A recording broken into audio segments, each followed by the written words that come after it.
আসসালামু আলাইকুম ওয়া রাহমাতুল্লাহি ওয়া বারাকাতুহু। আলহামদুলিল্লাহ ওয়াসসালাতু ওয়াসসালামু আলা রাসূলিল্লাহ। এ দার্সে আমরা মূলত আলোচনা করব সিহরের অর্থ, সিহরের বাস্তবতা, সিহরের বিষয়ে মুমিনের বিশ্বাস, সিহরের বিধান এবং সিহর মানে যদি হয় জাদু, তাহলে জাদু আমরা কখনো বলি কালো জাদু আর একটা হলো জাদু বাংলা ভাষায়। ইংলিশেও ঠিক একই রকম ম্যাজিক ও ব্ল্যাক ম্যাজিক। ম্যাজিক হলো কিছু ছলচাতুরির আশ্রয় নিয়ে কিছু যেটাকে আমরা সার্কাস খেলা দেখানো বলি, এমন কিছু জিনিস। তো সেটার বিধান আর সাধনার যে সেহের বা জাদু বা কুফরি জাদু, দুটোর বিধান সেম হবে কিনা, তো এই জাতীয় কিছু বিষয় নিয়ে ইনশাআল্লাহ আমরা আলোচনা করব। শুরুতেই জাদু বা ব্ল্যাক ম্যাজিক সম্পর্কে মৌলিক কিছু কথা। জাদু বা সেহের হলো মানুষকে মুশরিক ও কাফির বানানোর শয়তানের একটি কৌশল। জাদু যে আদিকাল থেকে শুরু হয়ে আজও পর্যন্ত মানুষের মাঝে বিরাজমান, তার প্রমাণ আমরা কুরআন মাজিদে পাই। আল্লাহ সুবহানাহু ওয়া তাআলা কুরআন মাজিদে বলেছেন, মা আতাল্লাযীনা মিন ক্বাবলিহিম বিরাসূলিন ইল্লা ক্বালু সাহিরুন আও মাজনুন। এভাবেই তাদের পূর্বে যত রাসূল এসেছে তা তাদেরকে জাদুকর বলেছে, নয়তো পাগল। রাসূল তো যুগে যুগে এসেছে, প্রত্যেক জাতির কাছেই আল্লাহ রাসূল প্রেরণ করেছেন। তার মানে বোঝা গেল প্রত্যেক জাতি এই জাদু শব্দের সাথে বা সেহের শব্দের সাথে পরিচিত ছিল। অর্থাৎ মানুষকে প্রতারণার জন্য সেই মানুষ সৃষ্টির শুরু থেকেই তো ইবলিস রয়েছে। তাই এই মানুষকে পথভ্রষ্ট করার জন্য তা জাদুর চর্চা সে শুরু থেকেই করে আসছে। কি করে? কারণ জাদু হলো কুফরি, যেখানে শয়তানের সাধনা করে মানুষ। তাহলে এই জাদুর মাধ্যমে কিছু ক্ষমতার প্রভাব দেখিয়ে, যেটা দাজ্জালও করবে, ক্ষমতা দেখাবে, কিছু ক্ষমতা দেখিয়ে তারা মানুষকে তাদের বশীভূত করে নিচ্ছে, মানুষ তাদের সাধনা করছে। এভাবে তারা আল্লাহর সাথে শিরকে লিপ্ত হচ্ছে, কুফরে চলে যাচ্ছে। তো এইভাবে মানুষকে পথভ্রষ্ট করার জন্য জাদু হলো শয়তানের একটা হাতিয়ার। তাই জাদু চর্চা হয়েছে, মানুষ শিরকের দিকে গিয়েছে, যুগে যুগে রাসূল এসেছে। যখনই রাসূল এসেছে তখনই তাকে জাদুকর বলেছে, কারণ সেই রাসূল, তিনি যে রাসূল এটা প্রমাণ করার জন্য এমন কিছু কাজ দেখিয়েছেন আল্লাহ সুবহানাহু ওয়া তাআলার পক্ষ থেকে, এমন কিছু প্রমাণ তিনি নিয়ে এসেছেন কোন মানুষের পক্ষে যে প্রমাণ পেশ করা সম্ভব নয়। তো বাস্তবতার বিপরীতে এই পাওয়ার যখন কোন রাসূল দেখিয়েছেন তখনই তাকে জাদুকর বলেছে। তাই বলতে চাইছে এটা বাস্তবতার বিপরীতে, যার আলাদা কোনো বাস্তবতা নাই। বাস্তবতার বিপরীতে কিছু জাদু যার আলাদা কোনো বাস্তবতা নেই, এটাই হলো জাদু। আর মুজিজা হলো যেটা বাস্তবতার বিপরীতে এবং যেটা বাস্তব, সরাসরি আল্লাহর পক্ষ থেকে। ইনশাআল্লাহ এই সম্পর্কে আমরা আমাদের আলোচনার মধ্য দিয়ে ধীরে ধীরে স্পষ্ট হবে ইনশাআল্লাহ। জাদু যে শয়তানের পক্ষ থেকে মানুষকে শিক্ষা দেওয়া হয়েছে, আমরা বললাম আদিকাল থেকে জাদু চর্চা, এবং এটা মানুষকে শিখিয়েছে শয়তান, শয়তানদের কাছ থেকে বা জিনদের কাছ থেকে মানুষের কাছে এসেছে। তার প্রমাণ আল্লাহ সুবহানাহু ওয়া তাআলা সূরা বাকারায় উল্লেখ করেছেন। সূরা বাকারার 102 নম্বর আয়াত, বাবেল শহরে শয়তানেরা মানুষদেরকে জাদু শিখাতো, মানুষ তাদের কাছ থেকে জাদু শিখতো। যেহেতু জিনের অস্তিত্ব সহ মানুষের কাছে গোপন, তাই জাদুর সমস্ত কার্যক্রম প্রক্রিয়াও মানুষের কাছে অস্পষ্ট, এবং সে প্রক্রিয়াগুলো আমাদের ইন্দ্রিয় দ্বারা অনুভূত নয়, অর্থাৎ বাস্তবতার বিপরীতে। আর সেই বাস্তবতার বিপরীত হওয়ার কারণেই সেটাকে আমরা জাদু বলছি। সেহের অর্থ কালো জাদু, কালো জাদু বা ব্ল্যাক ম্যাজিকের আরবি প্রতিশব্দ সেহের। সেহের শব্দের অর্থ গোপন। ব্ল্যাক ম্যাজিক বা জাদুকে সেহের বলা হয় কারণ জাদুর প্রতিক্রিয়া অনুভূত হলেও প্রক্রিয়া অস্পষ্ট। জাদুর প্রতিক্রিয়া অনুভূত মানে প্রতিক্রিয়া দেখা যায় কিন্তু প্রক্রিয়া অস্পষ্ট। একজনকে জাদু করলো, জিন তো অস্পষ্ট, তার এই কার্যকলাপগুলো অস্পষ্ট, কিন্তু সেই জাদুর প্রভাবে একটা মানুষ অসুস্থ হয়ে গেল। তো এই অসুস্থতা তো আমরা দেখতে পাচ্ছি, কিন্তু কিভাবে জাদুটা করা হলো সেই প্রক্রিয়াটা আমাদের কাছে অস্পষ্ট। সেজন্যই বলা হলো জাদুর প্রতিক্রিয়া অনুভূত কিন্তু প্রক্রিয়া অস্পষ্ট। পরিভাষায় জাদু হলো বিশেষ একরকম প্রতারণা, ভেলকিবাজি, বিশেষ পদ্ধতি, ঝাড়ফুঁক বা তাবিজ কবজ কিংবা এই জাতীয় কোনো সাধনা যেগুলোর মাধ্যমে কাউকে অসুস্থ করা হয়, মানসিকভাবে ভারসাম্যহীন করে ফেলা হয়, এমনকি যা কখনো কখনো রোগীর মৃত্যুরও কারণ হতে পারে। এটা দুই ভাবে, যে সাধনা, জিনে সাধনা করে মানুষ জাদু করছে জিনের মাধ্যমে, বা কিছু প্রতারণা ভেলকিবাজি সে আশ্রয় নিচ্ছে, কিছু কুফরি কালাম সে করছে। তো বিভিন্ন ভাবে এই যে ক্ষতি করার জন্য জাদুকরেরা জাদু করতে পারে। সেহরের প্রভাব। সাধারণত জাদুর মাধ্যমে মানুষের আচরণগত দিকটাকে প্রভাবিত করা হয়। সেই প্রভাবটা প্রতিক্রিয়া সৃষ্টি করে ব্যক্তির শারীরিক মানসিক সুস্থতায়, সামাজিক ও পারিবারিক জীবন ও আচারে, দৈনন্দিন বৈবাহিক সম্পর্কে, এবং সেই প্রভাব প্রতিফলিত হয় ব্যক্তির বৈদেশিক সুস্থতা ও চিন্তন প্রক্রিয়ায়। খুব জটিল একটা বাক্য হয়ে গেছে না? আচ্ছা, একটু সহজ করে দিচ্ছি। সেটা হলো যে যখন কোনো মানুষকে জাদু করা হচ্ছে, এই জাদুটা প্রথম প্রভাব ফেলে মানুষের অন্তরের উপরে। তার কিছু ভালো লাগে না, হতাশাগ্রস্ততা কাজ করে, কেমন বিষণ্ণতা ছেয়ে যায় তাকে। এক কথায় মাইন্ডের উপরে, তার মস্তিষ্কে এটাকে প্রভাব করে। আর এই মাইন্ড বা এই যে মস্তিষ্ক, ব্রেইন, এটা আমাদের পুরো শরীরকে নিয়ন্ত্রণ করে। আমরা খাচ্ছি, সিগন্যাল আসছে থেকে ব্রেন থেকে। আমরা ধরছি, সিগন্যাল আসছে থেকে ব্রেন থেকে। তো এই যে যখন মানসিক দিকটা, ভেতরটা যখন মানুষের অসুস্থ হয়ে যায়, তখন সে আর সুস্থ থাকতে পারে না, তার আচরণে সেটা প্রকাশ পায়। আর এই আচরণগত দিক, সে খাচ্ছে না, খাবারের দিকে হাত যাচ্ছে না, মুখ দিয়ে রুচি হচ্ছে না, সে কারোর সঙ্গে মিশছে না। এই যে না মেশা, না চলা, বের না হওয়া, কারোর সাথে না চলা, অথবা খাবার খেতে না পারা, এগুলো কি করে? তার শারীরিক দিকটাকে অসুস্থ করে ফেলে। প্রথমে মন অসুস্থ হয়, মানসিক অসুস্থতা মানুষের শরীরকে প্রভাবিত করে। যেভাবে একজন ব্যক্তি শারীরিকভাবে অসুস্থ হলে সে মানসিকভাবে অসুস্থ হয়ে যায়, ঠিক একইভাবে বলে যে আগে তো আমি এখান থেকে 3 মাইল হাঁটা সাহস করতাম, চলে যেতাম, হেঁটে হেঁটে চলে যেতাম। এখন এখান থেকে ভাল লাগে না, নড়তেই মন চায় না, মসজিদে যেতে সাহস করতে পারি না। এই যে সাহস করতে পারছে না কেন? কারণ হলো তার শরীর আর আগের মতো চলে না, সে বৃদ্ধ হয়ে গেছে। তো শরীর, শারীরিক সিচুয়েশন যেমন মানসিক অবস্থাকে প্রভাবিত করে, ঠিক মানসিক অবস্থা মানুষের শারীরিক সুস্থতাকে প্রভাবিত করে। এর প্রমাণ আমরা কোথায় পেয়েছি? মুসা আলাইহিস সালামের ঘটনা আমরা যদি লক্ষ্য করি, তো জাদুকরদের লাঠি এবং রশি যখন সাপ হয়ে গেল, তখন আল্লাহ সুবহানাহু ওয়া তাআলা কোরআনে বলেন, ইখায়ালু ইলাইহি মিন সিহরিহিম আন্নাহা তাসআ। মুসার কাছে মনে হলো, খেয়াল হলো, মানে মনে হলো যে এগুলো নড়াচড়া করছে। আন্না হাইয়াতুন তাসআ, কিন্তু সাপ যেগুলো নড়াচড়া করছে। তো মনে হয়েছে, অর্থাৎ সেই লাঠি রয়েছে, সেই সাপ, সেই রশি রয়েছে, সাপ কিছুই হয়নি, কিন্তু মুসার কাছে মনে হয়েছে জাদুর প্রভাবে। তো এটা তাকে অস্বস্তি দিয়েছে, তার মনের উপর প্রভাব ফেলেছে, তার চোখে সাপ মনে হয়েছে।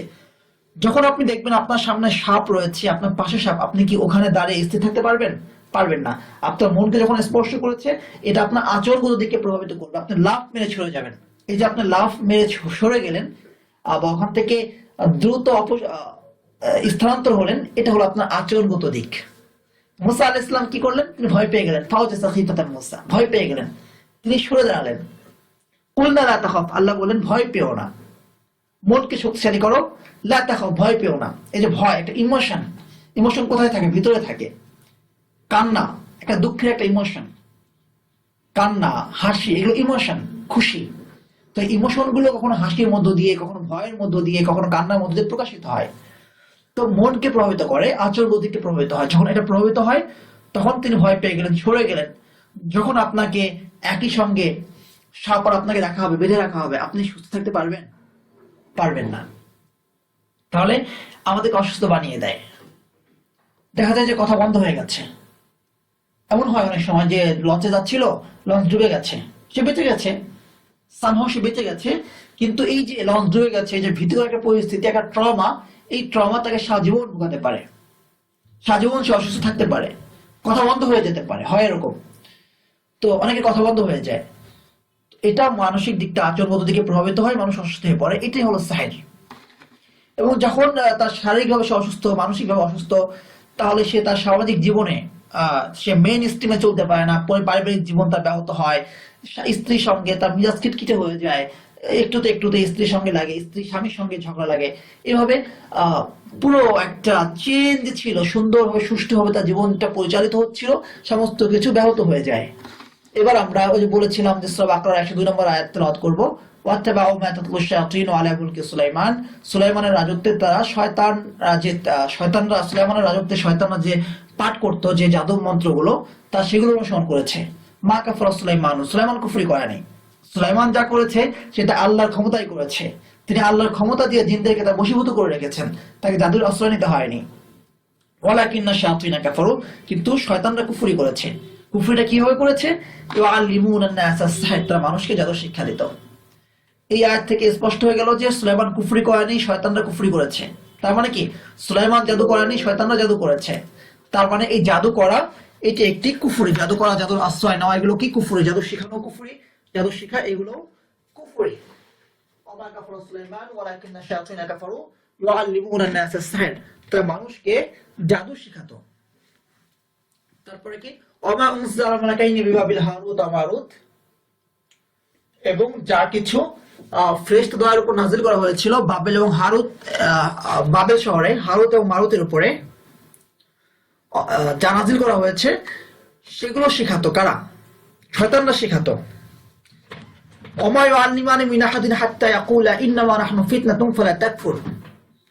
সেই যে ফেরেশতারা দুজন, তারা কাউকে জাদু শিখাতো না যতক্ষণ না বলতো আমরা পরীক্ষা, সুতরাং তুমি কুফরি করো না। অর্থাৎ এই আয়াত দ্বারা স্পষ্ট হয়ে গেল হারুত এবং মারুত, যেটা আমাদের প্রচলিত কাহিনী আছে যে তারা আল্লাহ নাফরমানি করেছিল, তাদেরকে পৃথিবীতে মাথা নিচের দিকে দিয়ে পা উপরের দিকে দিয়ে ঝুলিয়ে রাখা হয়েছে, এসব মিথ্যা কাহিনী। কারণ হারুত মারুত আল্লাহর ফেরেশতা, তারা আল্লাহর পক্ষ থেকে দূত হিসাবে এসেছেন, পরীক্ষা হিসাবে এসেছেন। তারা এই কথা না বলে কাউকে জাদু শিখাতেন না যে আমরা পরীক্ষা, তোমরা জাদু করো না, তোমরা শিখো না।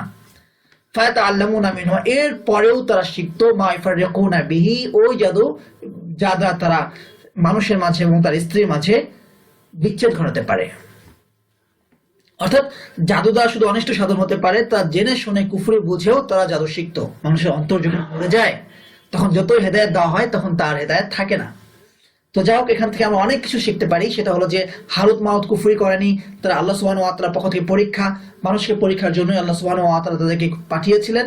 এবং এই জাদু শয়তানরা মানুষকে শিখাতো। তারপরে কি, এই জাদু শিখে মানুষ শুধু অনিষ্ট সাধন করতে পারে, স্বামী স্ত্রীর মাঝে বিচ্ছেদ তৈরি করতে পারে। প্রকৃত অর্থে সুখের ভালোবাসা তৈরি করা যায় না। অনেকে এই জাদু করে স্বামী স্ত্রীর মাঝে মিল সৃষ্টির জন্য, তাবিজ আনতে যায়। আসলে এই ভালোবাসা কখনো ভালোবাসা হয় না। অনিষ্ট ছাড়া কখনো জাদুর মধ্যে কল্যাণ নাই। আল্লাহ সুবহানাহু ওয়া তাআলা এজন্যই বলছেন মা হুম বিদাররিনা বিহি মিন আহাদিন ইল্লা বিইজনিল্লাহ, এর দ্বারা তারা কারো ক্ষতি করতে পারে না আল্লাহর অনুমতি ছাড়া। অর্থাৎ জাদু দ্বারা শুধু অনিষ্টই হতে পারে, কখনো কল্যাণ সাধিত হতে পারে না। যেহেতু আল্লাহ অনিষ্টের কথা বলেছেন, বিচ্ছেদের কথা বলেছেন, তার মানে স্পষ্ট হয়ে গেল জাদুর একটা প্রভাব রয়েছে। ওয়াতাআল্লামুনা মা ইয়াদুররুহুম ওয়া লা ইয়ানফাউহুম, তারা এমন কিছু শিখতো যা তাদেরকে ক্ষতি করে, কোনো উপকার করে না। তার মানে বোঝা গেল জাদু দ্বারা শুধু ক্ষতি হতে পারে, কোনো উপকার হতে পারে না।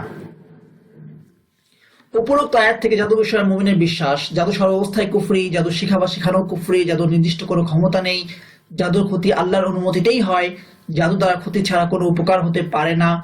জাদু একটি ঈমান ও কুফরির পরীক্ষা, যে কে দেখছে যে জাদু একটি কুফরি, তবুও কিছু তো বাহ্যিক ক্ষমতা দেখা যায় নাকি?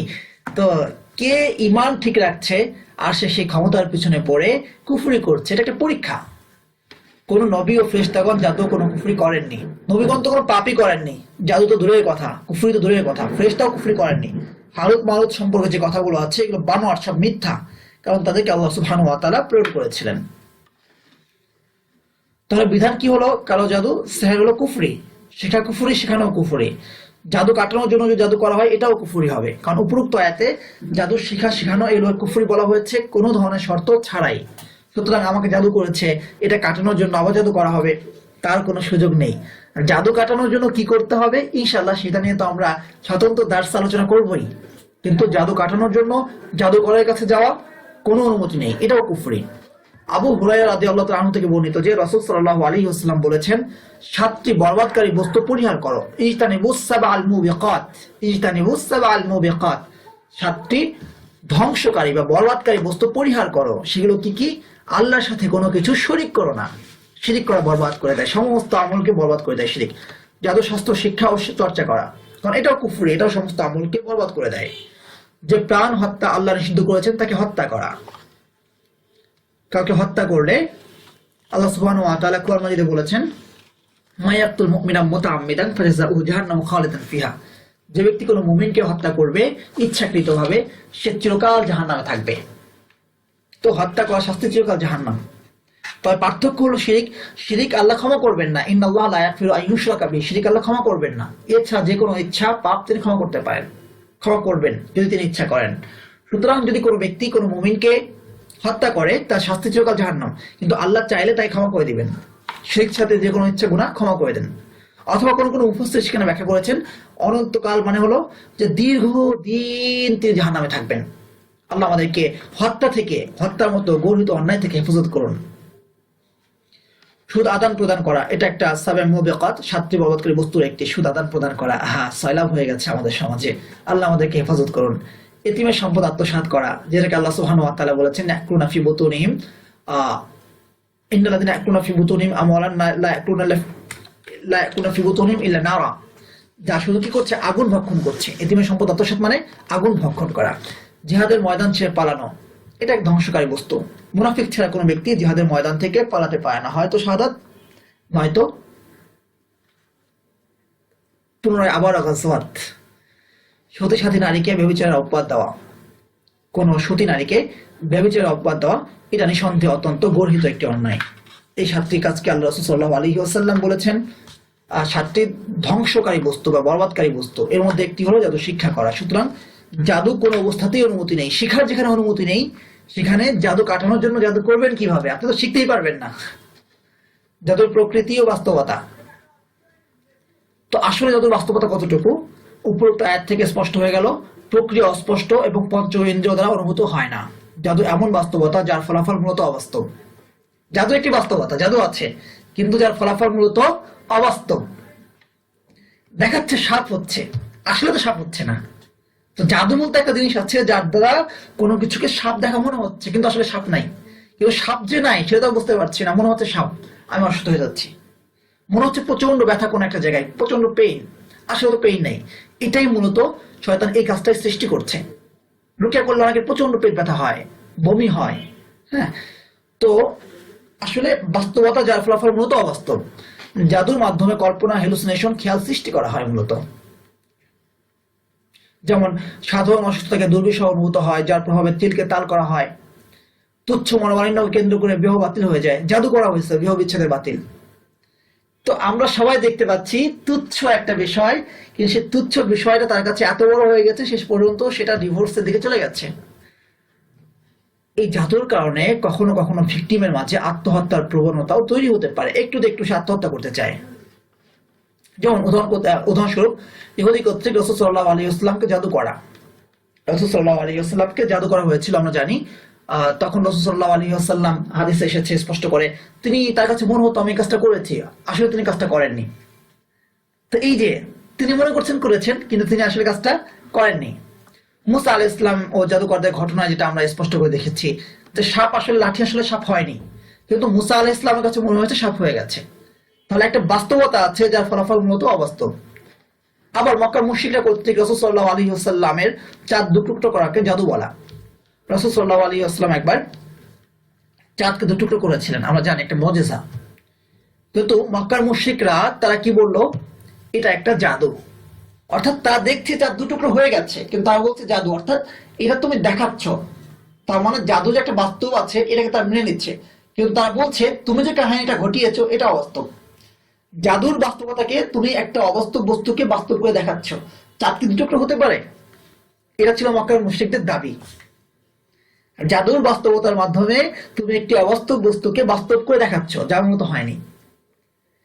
এটাই মূলত মূল বাস্তবতা যে রাসূলদের সমস্ত মুজিজাকে তারা জাদু বলে চালিয়ে দিত। অর্থাৎ আসলে এটা ঘটেনি, তুমি বলছো, তুমি দেখাচ্ছ জাস্ট। হ্যাঁ, তো এটা হলো একটা মত, যে মতকে আমি মূলতই করি যে আসলে বাস্তব কিছু না, কারণ আল্লাহ সুবহানাহু ওয়া তাআলা সেই পাওয়ার কাউকে দেননি কোনো একটা কিছু সৃষ্টি করার। কিন্তু অবাস্তবকে আসলে বাস্তব করে কিছু বিষয় ঘটিয়ে ফেলা হচ্ছে, একটা হুলস্থুল কাণ্ড ঘটিয়ে ফেলা হচ্ছে কথা বলতে গেলে। তবে জাদু বাস্তবতা নিয়ে ভিন্ন মত রয়েছে। কেউ কেউ জাদুকে দুভাগে ভাগ করেছেন, যে জাদুর দ্বারা কোনো ক্ষতি হয় না, বাস্তবতা নেই, শুধু কল্পনা থেকে ক্ষতি হয়। যেমন মুসা আলাইহিস সালামের জাদু ছিল, এই জাতীয় জাদুগুলো যে জাদুর মাধ্যমে ক্ষতি করা যায় বাস্তবতা আছে। যেমন ওই যে সূরা বাকারা 102 নম্বর আয়াতে তারা দ্বারা মানুষের ক্ষতি সাধন করতে পারে আল্লাহর অনুমতি ক্রমে। তবে হ্যাঁ, তার মানে কিছু কিছু জাদু আছে যা দ্বারা মানুষের ক্ষতি হচ্ছে। এবার আসি সর্বশেষ আমাদের স্লাইডে, ম্যাজিক বা ছল চাতুরি। এক ধরনের জাদু যেটাকে আমরা ব্ল্যাক ম্যাজিক বলি না বা কালো জাদু বলি না, শুধু জাদু বলছি, যেগুলো দ্বারা শুধু আনন্দ ধাঁধা সৃষ্টি করার উদ্দেশ্য হয়। এগুলোকে আমরা কখনো সার্কাস বলি, কখনো ম্যাজিক বলি। এক ধরনের করা হচ্ছে, দেখা যায় যে অনেক সময় বক্সের মধ্যে দিয়ে কেটে ফেলছে, দুটো বক্স আলাদা করে ফেলছে, বক্সের মধ্যে মানুষ থাকছে, মনে হয় যেন দুটুকরো হয়ে গেছে, আবার সে মানুষটা আস্ত হয়ে বের হয়ে আসছে। তো ম্যাজিক, এই সমস্ত প্রকার জাদু কুফরি না, তবে না জায়েজ এবং হারাম। কেন? এগুলো মূলত একভাবে মানুষকে ধোকা দেওয়া হচ্ছে, মানুষের চোখে ধাঁধা সৃষ্টি করা হচ্ছে, ধোকা। আর রাসূল সাল্লাল্লাহু আলাইহি ওয়াসাল্লাম বলেছেন, মান গাশশা ফালাইসা মিন্না, যে ধোকা দেয় সে আমার উম্মতভুক্ত নয়। মান গাশশা ফালাইসা মিন্না, সহিহ তিরমিজি বা সুনান তিরমিজির 1315 নম্বর হাদিস এটি। জাযাকুমুল্লাহু খায়রান, আহসানাল জাযা। আসসালামু আলাইকুম ওয়া রাহমাতুল্লাহি ওয়া